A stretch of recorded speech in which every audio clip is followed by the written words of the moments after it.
Motherhood, in many respects, is like dancing. Someone's constantly crowding your personal space, a lot of toes get stepped on, and everyone thinks they're the one who's supposed to be leading. Plus, after all the noise and movement and thrashing around, you're completely exhausted, but still essentially in the same place where you started. We've all had those dancing mother days, the days when you feel like you're spinning out of control and can't quite keep up with the music. The days when 3 steps forward lead to 2 steps back, and then 4 steps to the side where you plant your foot on a stray Lego. Maybe you do the laundry, only to have your toddler pull things out of the basket and drag them around the floor faster than you can fold.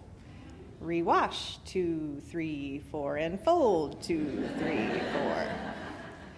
You unload the dishwasher, but the only way to get the necessary 5 minutes of arm freedom is to distract the baby with all the measuring cups and 80 spoons, which then have to go directly back into the dishwasher.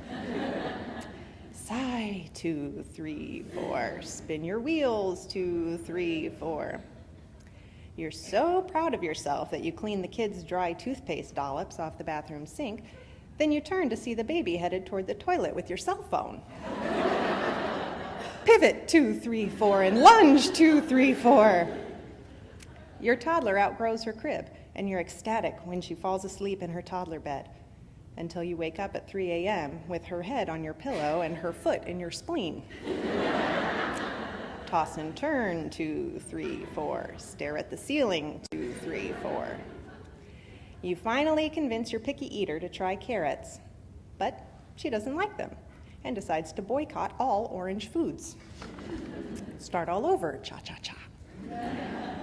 Yes, motherhood is a dance, an inelegant waltz of give and take, push and pull, successes and setbacks.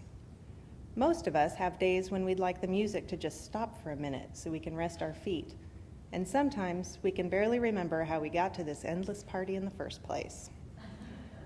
I spend even the best days struggling to figure out the steps, hoping not to trip and fall and hurt anyone on the way down. Last night, as I dried my hands on a dish towel and thought about the next task to be attempted, I stood watching my kids bump and shimmy and wave their spindly little arms around to a song they were listening to in the living room. I was tired, and I had a million things to do, most of which would probably never get finished, or would soon be undone by the natural bustle of family life. But I couldn't look away. They were laughing with their heads thrown back, the very essence of carefree happiness.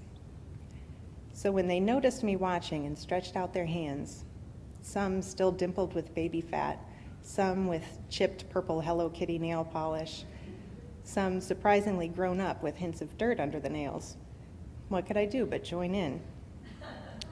I know there'll be times that I'll stomp when I should have shuffled, hip bump when I should have body rolled. I'll be led astray trying to copy someone else's moves. I'll embarrass the children by not being able to keep up. Maybe my singing will sound a lot more like yelling. I'll get knocked down and I'll step on toes, and sometimes I'll wish I could hide in the bathroom because the music of all those voices just gets too loud. But in my heart, I will always be holding their hands, and I will always love the dance.